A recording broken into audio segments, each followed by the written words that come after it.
1 Timóteo 4,13. Vamos iniciar com esse versículo, aí nós fazemos uma oração pedindo que Deus nos abençoe. Né? Diz assim a palavra do Senhor, 1 Timóteo 4,13. Persiste em ler, exortar e ensinar, até que eu vá. Né? Vou ler novamente. Persiste em ler, exortar e ensinar, até que eu vá. Vamos orar, irmãos, pedir que Deus nos abençoe. Senhor, nosso Deus, nosso Pai, nós queremos pedir que o Senhor perdoe, Senhor, os nossos pecados, nos lave com o sangue de seu Filho Jesus nesse momento. Rogamos a sua bênção, a sua graça para esta aula, meu Deus, da classe, pedindo que o Espírito Santo, ele venha nos orientar, nos dirigir, Senhor, até a verdade, meu Deus, das Escrituras, nos fortalecendo, nos guardando, Senhor, no Evangelho de Jesus. Nós rogamos assim, Pai Celestial. Ó Senhor, abençoa muito essa classe de membresia, de estudos doutrinários, Senhor, para que os irmãos possam compreender, Senhor, a verdade e crer nela e se alegrar nela, conhecer o Senhor na sua palavra, amar e aplicar, Senhor. Cada um de nós possamos aplicar nas nossas vidas. Em nome de Jesus, abençoa-nos, Senhor. Seja conosco em Jesus. Nós oramos assim, nós agradecemos. Amém. E amém.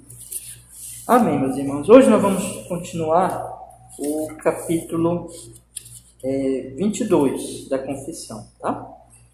Sobre o culto religioso e o dia do Senhor. Eu só queria, irmãos, ler, nós lemos 4 parágrafos no último estudo, né? Eu só queria ler esses 4 parágrafos, aí nós vamos continuar de hoje. Deus quiser, vamos confirmar hoje, nós vamos ter um encontro no sábado, né? Deus quiser. Aí, sábado eu queria fazer assim, umas 2 horas de aula para a gente poder caminhar bem, bastante, né?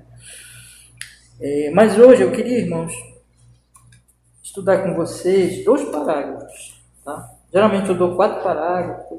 Esses 2 parágrafos eu queria dar mais um tempinho para explicar, porque eles falam muito da questão do culto, né? Do que nós fazemos no culto, o que se pode fazer no culto público.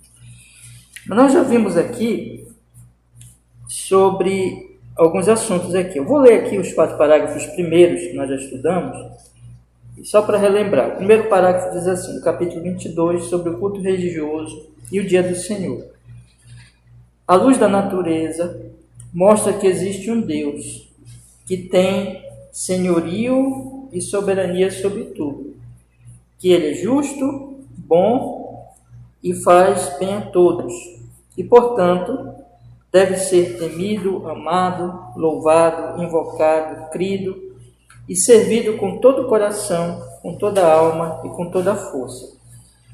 Mas o modo aceitável de adorar o verdadeiro Deus é instituído por Ele mesmo e tão limitado por sua própria vontade revelada, de forma que Ele não pode ser adorado segundo as imaginações e invenções dos homens ou sugestões de Satanás, nem sob qualquer representação visível ou qualquer outro modo não prescrito nas Sagradas Escrituras. Então nós vimos que a luz da natureza mostra, né, que existe um Deus, a criação, a nossa própria consciência, e que Ele é o Senhor, que Ele é bom, faz bem a todos, deve ser adorado, amado com toda a força.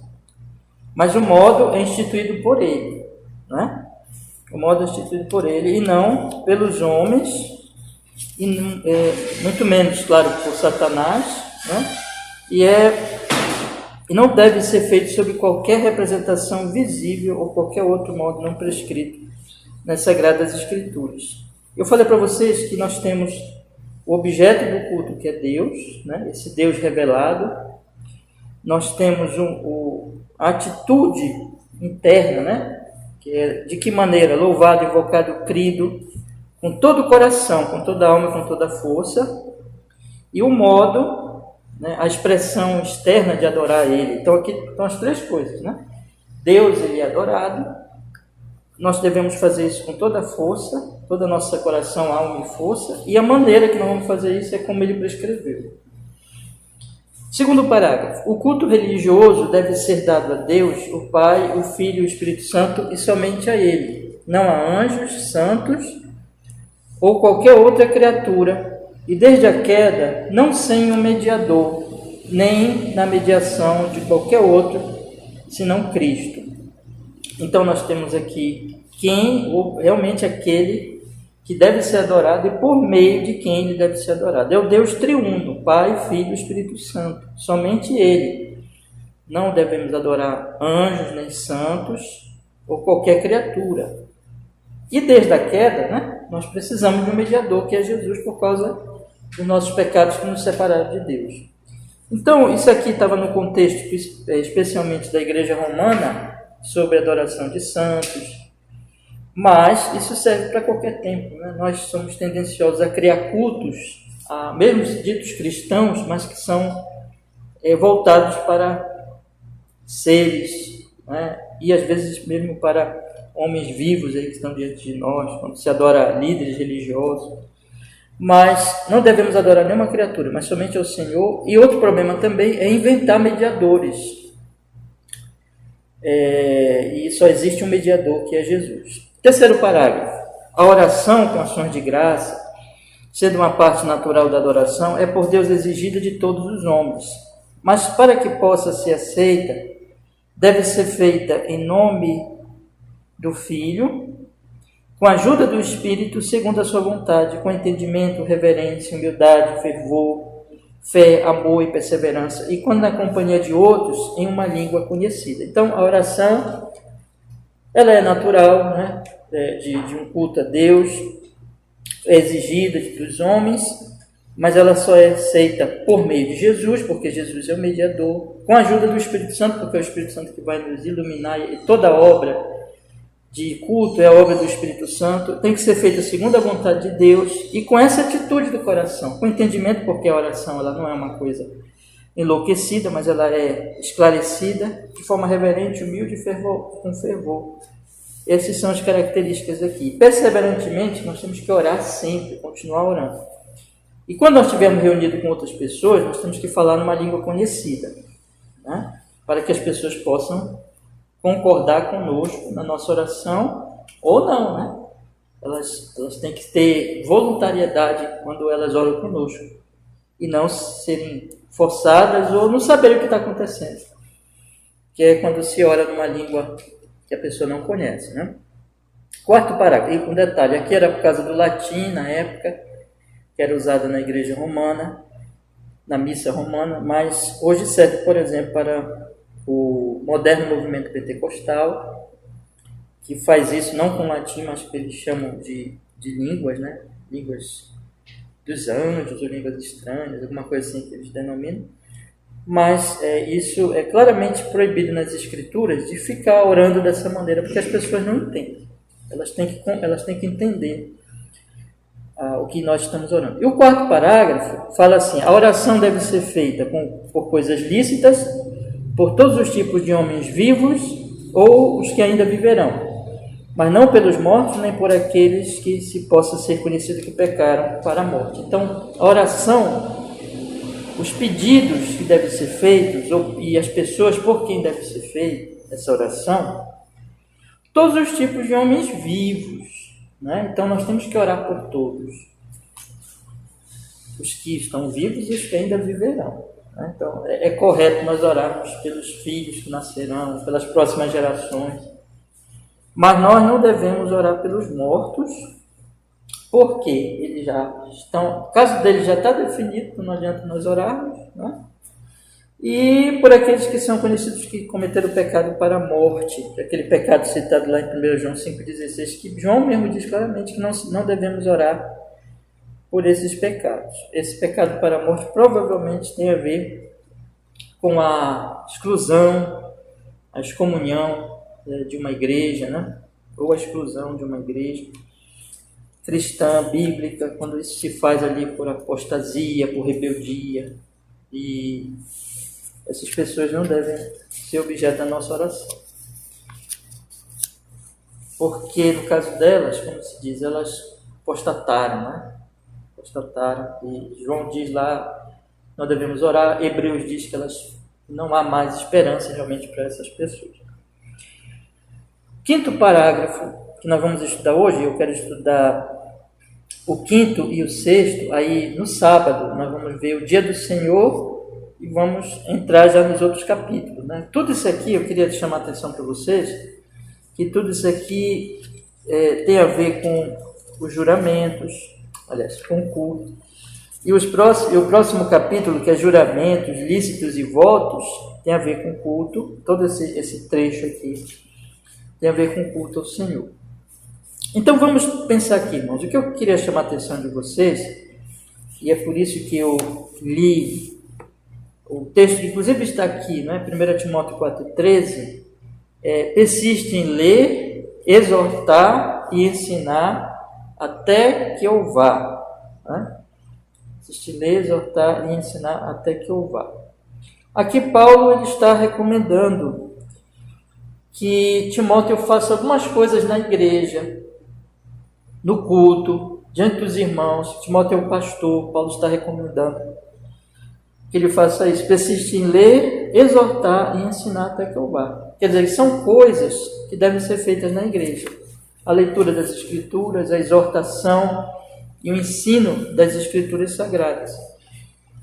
Nós vimos no primeiro parágrafo que o culto ao Senhor, ele deve ser a forma dele. Quer dizer, o que é que nós podemos fazer no culto público, aqui, quando nós estivermos reunidos? Não pode, nós vimos o Senhor, texto que nós lemos lá, e claramente nas Escrituras, ele diz assim, olha, no Antigo Testamento, por exemplo, vocês têm que fazer o culto assim, assim, assim. Ele vai dando as diretrizes do culto, né? É isso que vocês têm que fazer. Vocês não podem fazer diferente. Por exemplo, vocês não podem, até cita aqui na nossa confissão, está proibido num dos mandamentos, inclusive, né, dos 10 mandamentos, vocês não podem, terceiro mandamento, vocês não podem fazer imagem de escultura, vocês não podem colocar uma coisa visível e adorar essa coisa visível, não pode fazer isso. Então, veja que é alguma coisa que é bem específico com relação à obra, à maneira de nós cultuarmos a Deus. E aqui quando Paulo fala, olha, você tem que ler, tem que exortar, tem que ensinar, aqui ele está falando o que deveria ser feito no culto. O culto do Novo Testamento, como no Antigo Testamento, como Deus, nos 10 mandamentos, isso vale para nós hoje, ele está proibindo realmente a fazer uma imagem. No Novo Testamento, continua valendo isso, porque é um mandamento, faz parte dos 10 mandamentos, e agora, o que passou é a lei cerimonial, aquelas leis todas que faziam parte do culto prescrito por Deus, mas agora o Novo Testamento não deve ter mais, porque a forma de culto, Jesus já veio, e a forma de culto corresponde. Então, o que deve ser feito nesse culto do Novo Testamento? É isso que nós precisamos entender. Está prescrito na palavra de Deus. Ela não está uma coisa assim que eu possa inventar, eu vou fazer o que eu quiser. É isso que diz o primeiro parágrafo, e nem, claro, de acordo com, imagine, né? Muito menos com as imaginações, com as invenções dos homens, ou muito menos de Satanás. O que deve ser feito, irmãos? Aí aqui nós já vimos a primeira coisa que tem que ser feita em todo o culto: oração. Né? Então não pode ter um culto sem oração. Então a oração, ela é parte essencial do culto ao Senhor. Tem que ter oração, tem que ter súplicas ao Senhor nosso Deus. Então isso ninguém nem precisa discutir, ainda que não se pratique isso. Existem muitos cultos onde não se ora, onde as orações ou são mínimas ou são orações que, na verdade, nem são orações, são divagações, né? São coisas desconexas em relação à palavra de Deus, de acordo com a mente das pessoas. Então, meus irmãos, é oração, como nós vimos aqui. Tem que ter oração, com entendimento, reverência, humildade, fervor, fé, amor e perseverança. Então, a primeira parte é oração. Agora nós vamos falar de outros elementos do culto. Elementos do culto são aquelas partes, então, constituintes do culto, que devem ser as práticas do culto, aquilo que nós devemos praticar quando nós cultuamos o Senhor. E aqui ele cita, no 5º parágrafo, a leitura das Escrituras, a pregação e a atenção à palavra de Deus, o ensino e as advertências mútuas, o louvor em salmos, hinos e cânticos espirituais, louvando com ação de graça em nossos corações ao Senhor, bem como a devida administração do batismo e da ceia do Senhor. São todas partes do culto religioso a Deus a serem realizadas em obediência a Ele, com entendimento, fé, reverência, o temor piedoso, além disso, solene humilhação, com jejuns e ações de graça, em ocasiões especiais, deve ser usado de um modo santo e religioso. Existe aquilo que é ordinário no culto, que tem que ser praticado em todo culto, ou pelo menos com alguma regularidade, né? E existe aquilo que são ocasiões especiais. Então a palavra de Deus, ela fala todos esses elementos, mas são coisas, são práticas claramente ordenadas nas Escrituras, prescritas nas Escrituras. A oração é uma delas, nós já vimos. Qual é a outra?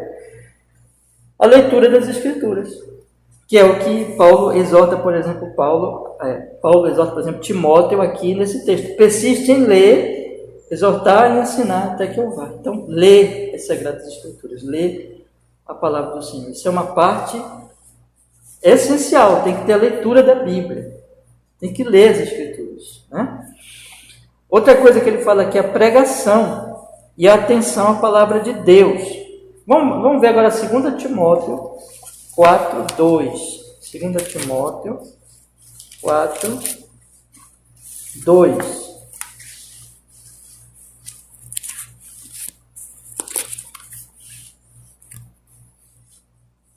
Que pregues a palavra, instes a tempo e a fora de tempo, corrijas, repreendas, exortes com toda longanimidade e doutrina. Pregar a palavra do Senhor, com toda a longanimidade e doutrina. Então vejam, meus irmãos, como aqui nós temos mais uma coisa prescrita, né?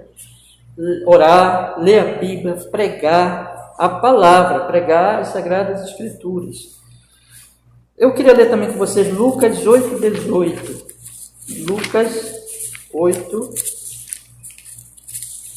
18.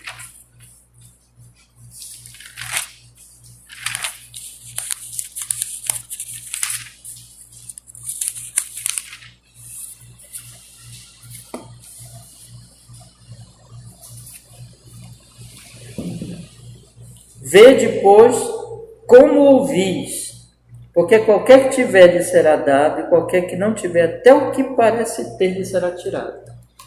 Existem duas coisas que tem que ter no culto: a pregação e os ouvidos atentos à pregação. E aqui, é claro que vocês percebem que aqui é um ato de cada uma das partes, vamos dizer assim, é um ato do dirigente do culto, que é o pastor, e é um ato dos ouvintes. Todos estão cultuando, né? O pastor também ele faz parte disso aqui, porque ele tem que pregar e tem que viver, e tem que aplicar na sua própria vida o que ele está pregando. Então ele tem que ser um ouvinte também, nesse sentido, né? Então todos estão nisso, mas é claro que a responsabilidade de pregar com fidelidade é do pastor. E os irmãos devem orar pelo pastor nesse sentido. Um dos motivos de oração é que Deus dirija, dê graça ao pastor. Agora, o que é mais propriamente, é de todos, mas aqui se aplica especialmente agora nos ouvintes, é saber ouvir. Veja que Jesus diz, né? Vede, pois, como ouvis, porque qualquer que tiver lhe será dado, qualquer que não tiver, até o que parece ter lhe será tirado. Isso significa que as pessoas que não aproveitam a palavra de Deus, vai chegar a hora que essa palavra vai ser tirada. É o ouvir surdo, com o coração endurecido. Então nós temos que ouvir com o coração crente, nós temos que ouvir com humildade, com fé, com obediência, com submissão à palavra do Senhor. Isso aí é uma parte, então, dos ouvintes mesmo, tá? Isso é um alerta, inclusive, para nós todos, irmãos, que vai chegar um momento em que essa palavra, a bendita palavra de Deus, ela pode ser tirada, porque nós não estamos ouvindo de uma maneira apropriada, de uma maneira correta, né? Então, ela pode ser tirada de nós. Então, esse texto aqui, vê depois como ouvis, porque qualquer que tiver lhe será dado, qualquer que não tiver, até o que parece ter lhe será tirado. Então, eu tenho que aproveitar tudo que Deus está me dando, toda a palavra de Deus, ouvindo, me apegando a ela, porque eu vou ter mais, né? Qualquer que tiver lhe será dado. Então, se Deus está me dando a palavra hoje e eu me apego a ela, eu ouço com fidelidade, com obediência, com fé, Ele vai me dar mais. Vida cristã, irmão, vocês percebem que vida cristã é um crescimento. Agora, se eu negligencio, se eu perco os cultos, se eu negligencio o dia do Senhor, ou se quando eu estou na igreja eu ouço, mas ouço assim, displicentemente, vai chegar a hora, não vou ter, Deus não vai me dar mais, vai chegar a hora que Ele vai tirar isso, é isso que Jesus está dizendo.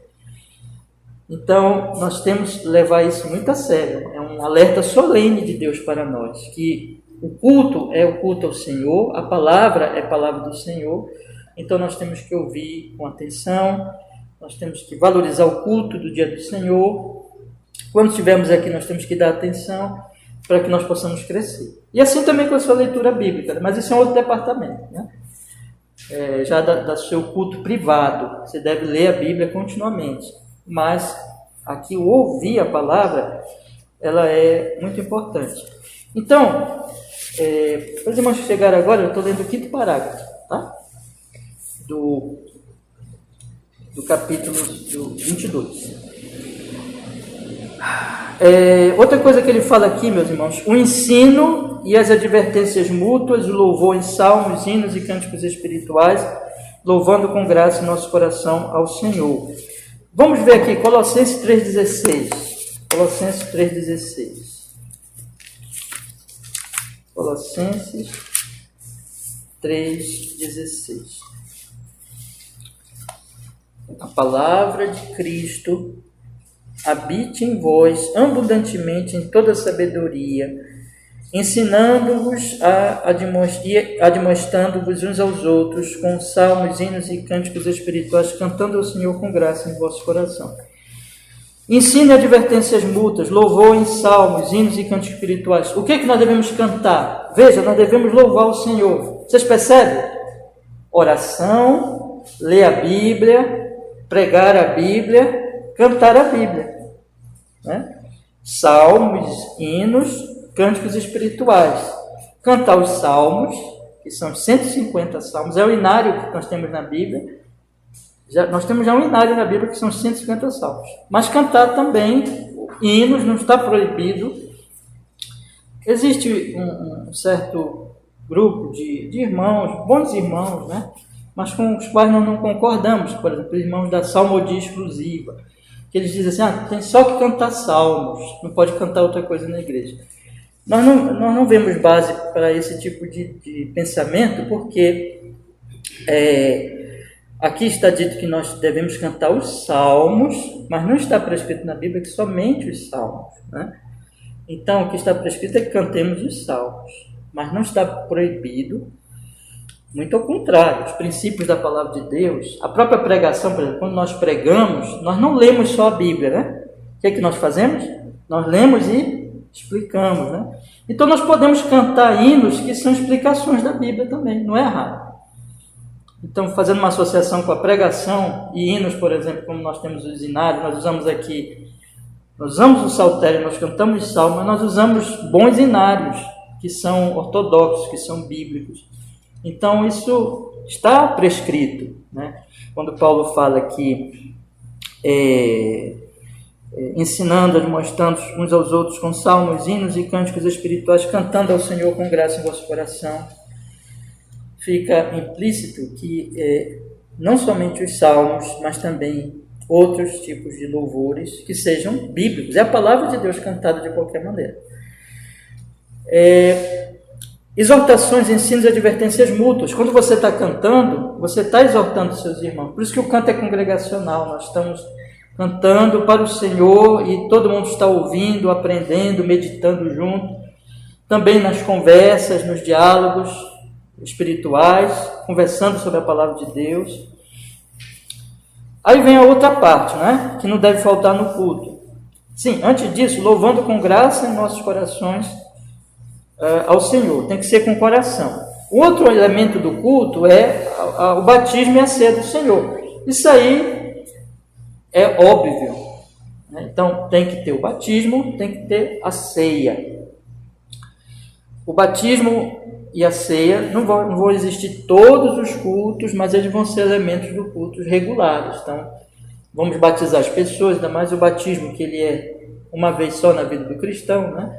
Então, nós vamos batizar as pessoas. E a ceia do Senhor, entendemos também que não necessariamente todos os cultos, o Senhor não prescreveu exatamente quando deveríamos fazer, mas que seja com regularidade. Tem uma regularidade, porque ela é uma continuidade da vida cristã até a nossa morte. Então, esses elementos também não podem faltar no culto.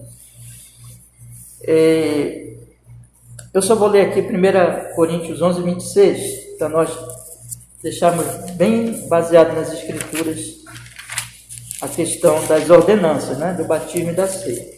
Vocês sabem que Jesus dizia: ide por todo mundo, pregar o Evangelho a toda criatura. Quem crê e for batizado, Jesus batizando em nome do Pai, do Filho e do Espírito Santo. E aqui sobre a ceia, o texto que nós sempre lemos aqui, ou quase sempre, em 1 Coríntios 11, 26, que diz: porque todas as vezes que comerdes e beberdes este cálice, anunciais a morte do Senhor até que venha, né? E lá no versículo 23, Paulo diz assim: porque eu recebi do Senhor que também vos ensinei, que o Senhor Jesus, na noite que foi traído, tomou o pão. Então aquilo ele recebeu do Senhor, aquilo é uma ordenança do Senhor. Então a ceia não pode deixar de ser praticada. O parágrafo continua assim: são todas partes do culto religioso a Deus a serem realizados em obediência a Ele. Aí vem a atitude, irmãos, porque, olha, lembra que eu falei? Tem as três, digamos assim, as três partes do culto: o adorado, que é Deus, o objeto da adoração, que é Deus, a expressão, que é isso que nós estamos falando, ler, pregar, cantar a Bíblia, fazer as ordenanças, e a atitude, que é a atitude do coração. E a atitude está aqui: com entendimento, fé, reverência, temor piedoso. Além disso, aí vem agora mais dois elementos que não são ordinários, mas que são praticados, devem ser praticados em momentos de necessidade, extraordinários, que é a solene humilhação com jejuns, ações de graças e em ocasiões especiais deve ser usado de um modo santo e religioso. Por exemplo, nós até convocamos algumas vezes, chamamos algumas vezes aqui, até quando nós não podíamos nos reunir, eu lembro pelo menos umas 2 vezes que eu pedi para os irmãos jejuarem, né? Que foi a respeito da questão da pandemia, para nós buscarmos o socorro do Senhor. Então, em ocasiões especiais, como essa que nós passamos de pandemia, de guerras e outras ocasiões, né? Eu acho que nós precisamos jejuar bastante, pedir socorro ao Senhor, deve ser feitos então também. Eu queria ler aqui, por exemplo, Esther 4,16. Esther 4,16.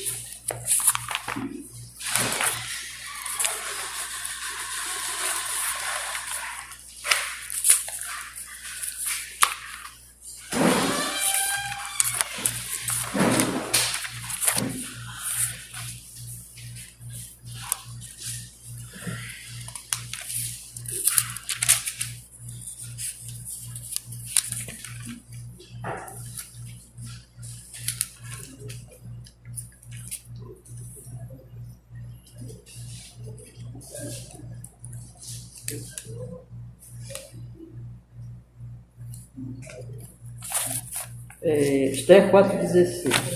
Diz assim a palavra do Senhor.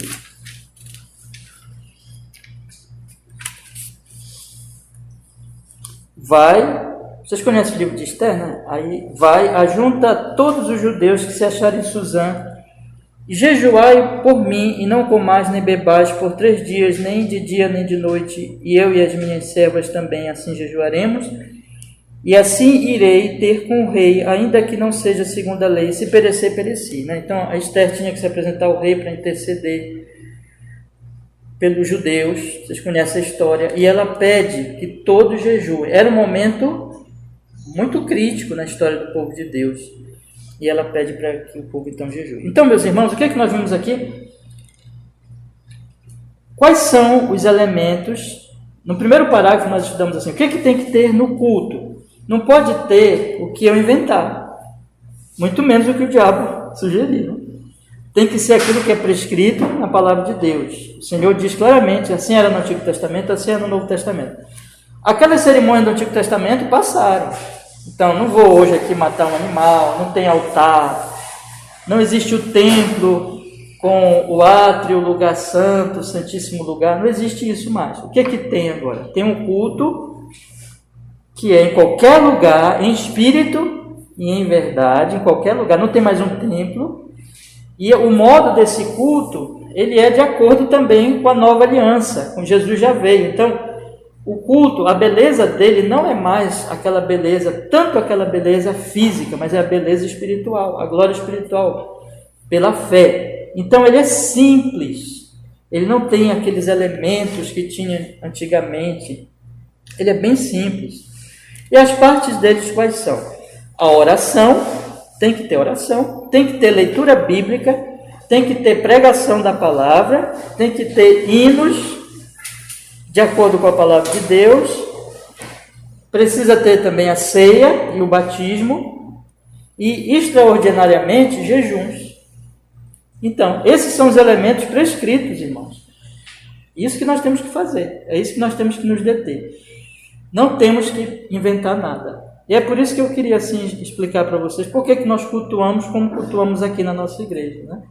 Então, nós estamos procurando, com a graça de Deus, é claro que nós estamos num trabalho de reforma, a reforma é contínua, mas nós estamos buscando, pela graça de Deus, fazer só o que a Bíblia diz para nós fazermos. Por isso que nós lemos a Bíblia continuamente, de manhã o Antigo Testamento, à noite o Novo Testamento, porque Deus fala pelas Escrituras. Nós pregamos a Bíblia, nós cantamos a Bíblia, nós oramos de acordo com as Escrituras, nós temos a ceia, o batismo, e de vez em quando nós chamamos os irmãos para os jejuns. Agora, o que não temos? Não temos dança, não temos coreografia, não temos teatro, não temos outras coisas. Por quê? Porque não é prescrito. Não é prescrito. Não são, essas coisas são pecaminosas em si. Não estamos dizendo isso. Mas no culto, essas coisas não são próprias para o culto. Não é de culto. Aqui não é entretenimento. O entretenimento sadio, correto, santificado pelo Senhor, né?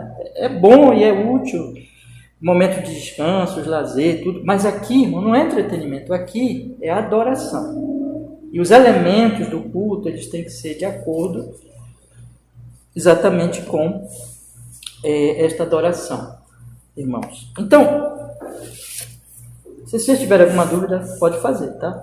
Bom? O sexto parágrafo, já está quase acabando o tempo, mas dá para nós olharmos aqui. Eu disse para vocês, né? Hoje eu vou falar dos 2 parágrafos para a gente colocar bem essa questão do que deve ser feito no culto.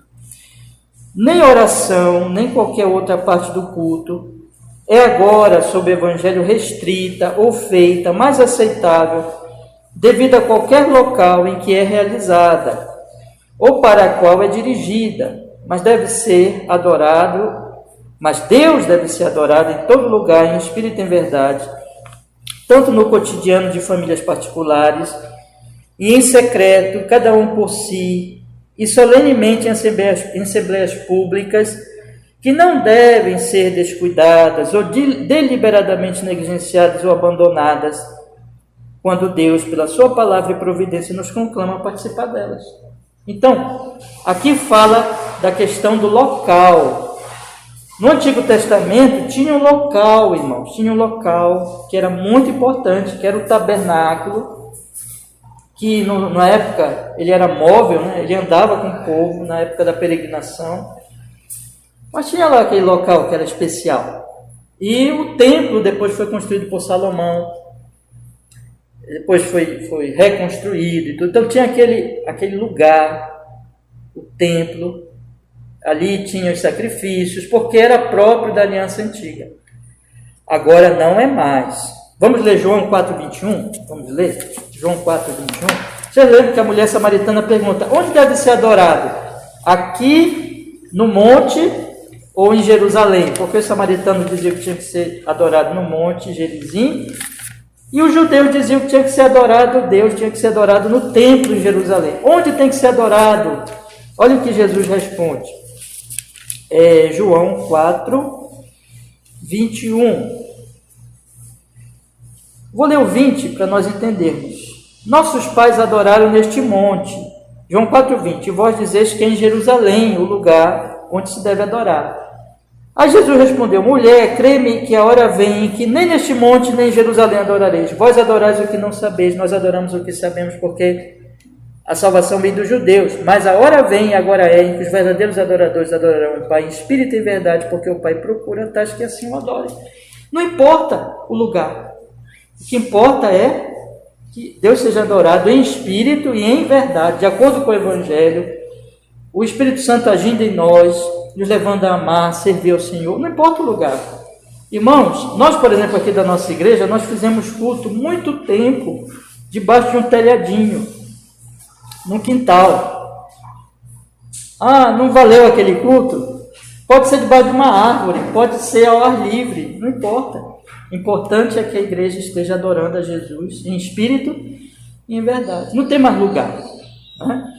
Então, não é por causa de um lugar, nem porque é dirigido a um lugar, te dirige para aquela cidade, né? Te volta para aquela cidade, não tem nada disso. É em espírito e em verdade. Agora, irmãos, eu queria dizer também que você adora a Deus em 3 ocasiões, e que fala aqui a nossa confissão. Em todo lugar você deve adorar a Deus. No cotidiano, de famílias particulares, em secreto, cada um por si. Você deve cultuar a Deus todos os dias. Você deve tirar um tempo para Deus, para o seu culto pessoal. Você deve parar, não importa quanto tempo você faça isso. Eu sei que os irmãos são muito ocupados, mas, irmão, nós não podemos dizer que nós somos ocupados para orar, nem ocupados para ler a Bíblia. Isso é ridículo, isso é absurdo. Porque o mais importante é Deus. Como é que eu digo que eu estou ocupado para Deus? Né? Por mais ocupado que vocês sejam, é preciso tirar um tempo diário para orar e ler a Bíblia, porque Deus é mais importante que o seu trabalho, que sua família, que os seus afazeres, que tudo. E você não pode viver sem ler a Bíblia e orar todos os dias. Então, eu não estou dizendo que vocês têm que orar 2 horas por dia.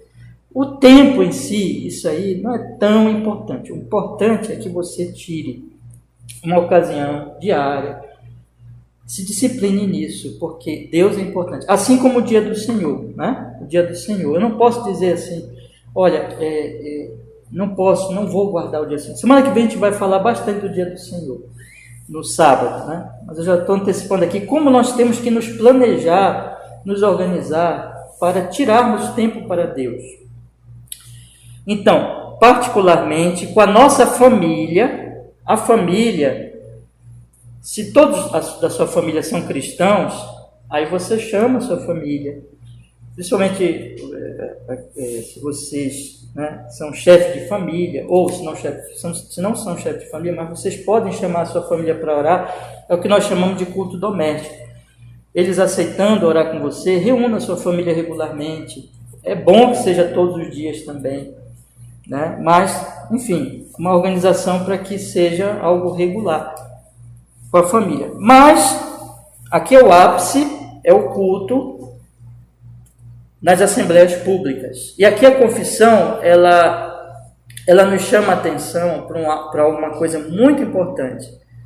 Essas assembleias públicas não devem ser descuidadas ou deliberadamente negligenciadas ou abandonadas, quando Deus, pela sua palavra e providência, nos conclama a participar delas. Irmãos, nós temos que prezar pelas assembleias públicas. As assembleias públicas, especialmente no dia do Senhor. Essas assembleias públicas são os cultos públicos. É o ápice da nossa adoração. Eu devo cultuar a Deus sozinho na minha casa, eu devo cultuar a Deus com a minha família, mas o ápice é o culto com a igreja inteira. Isso aí é uma ordenança do Senhor. Vamos ler aqui Hebreus 10, 25. Hebreus 10, 25.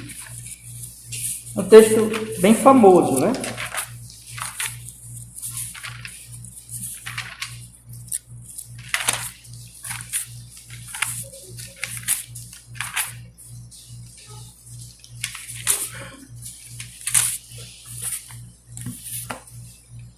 Hebreus 10, 25, que diz assim: não deixando nossa mútua congregação, como é costume de alguns, antes admoestando-nos uns aos outros, tanto mais quanto vezes que se vai aproximando aquele dia. Não deixar a congregação, não deixar o culto, mas participar dele. A confissão, ela traz para nós aqui um desdobramento disso muito interessante, que eu queria encerrar tocando nesse assunto aqui nessa manhã. Ele diz assim: nós temos então a oração cotidianamente em famílias, em secreto e solenemente em assembleias públicas, que não devem ser descuidadas ou deliberadamente negligenciadas ou abandonadas. Ou seja, irmãos, não é assim: eu vou no culto quando me der vontade, se eu quiser. Não é assim. O cristão, ele é convocado para o culto. Deus exige dele. Eu queria que vocês guardassem isso, tá bom? Porque, observe, quando nós começamos o culto aqui, nós dizemos assim: Senhor, geralmente, nem sempre nós dizemos, mas geralmente a gente diz assim: Senhor, nós estamos aqui atendendo, observe bem, a santa convocação do Evangelho. O que é isso? Deus não está pedindo para nós adorar, Deus está nos convocando. Deus está ordenando que nós nos reunamos publicamente.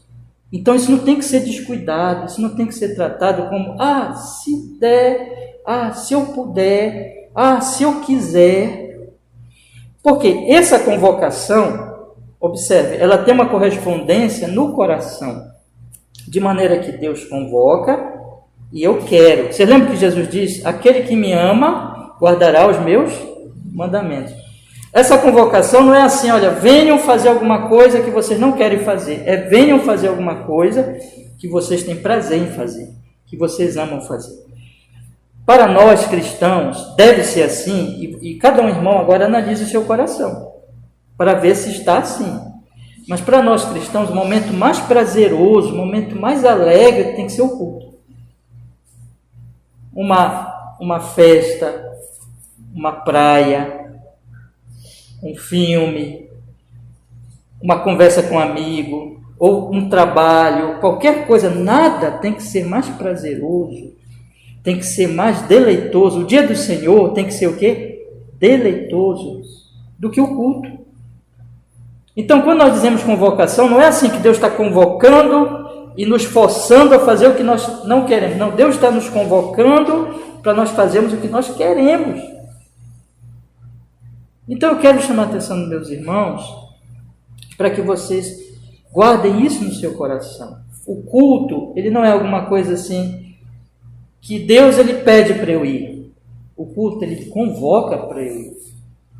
O culto não é alguma coisa que eu tenho que tratar descuidadamente, negligentemente e abandonar.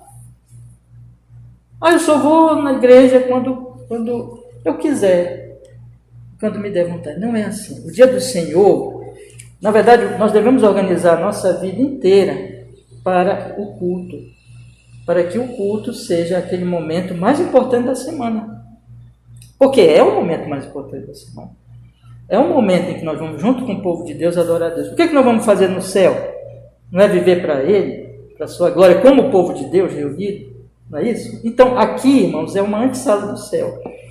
Por isso eu queria chamar a atenção de vocês para isso que está dizendo aqui. Essas assembleias públicas não devem ser descuidadas, deliberadamente negligenciadas, abandonadas, quando Deus, pela sua palavra e providência, nos conclama a participar delas.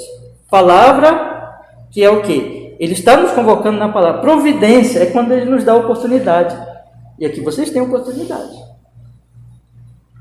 Os irmãos têm uma igreja, né, perto da sua casa. Caleb nem está, né? O Caleb está por aqui. Então, vocês têm uma igreja, na providência de Deus, vocês têm uma igreja. Isso é Deus que está dando. Então, não abandonem, não negligenciem, mas eles são conclamados, então, a participar delas. Meus irmãos, nós vamos parar por aqui. Aí, semana que vem, eu vou só confirmar com os irmãos, né? Para o sábado, tá bom? Aí nós vamos tirar um bom tempo para o sábado. Aí nós vamos falar do dia do Senhor, que é o 7 e o 8, e entrar na questão dos juramentos lícitos e dos votos. Tá bom? Alguma pergunta, meus irmãos? Alguma questão? Então vamos orar. Pedir que Deus nos abençoe. Senhor nosso Deus, muito obrigado, porque nós pudemos, Senhor, neste momento, estudar a sua palavra e falar desses assuntos tão preciosos, tão maravilhosos. Nos ajude, Senhor, nos perdoe os pecados nossos, nos ajude, nós aqui da nossa igreja e todos os irmãos que vierem ouvir este estudo, nos ajude a crescer cada vez mais nesses elementos prescritos para o culto público, fazer com todo o coração, com alegria e negligenciar, aliás, deixar tudo aquilo que não é prescrito, não buscar essas coisas e também, Senhor, orar pessoalmente com as nossas famílias e no culto público com zelo, com temor. Em nome de Jesus. Nos abençoe, Pai. Muito obrigado. E que a graça nos fortaleça cada dia mais nesses deveres. Em nome de Jesus. Nós oramos assim e nós agradecemos. Amém.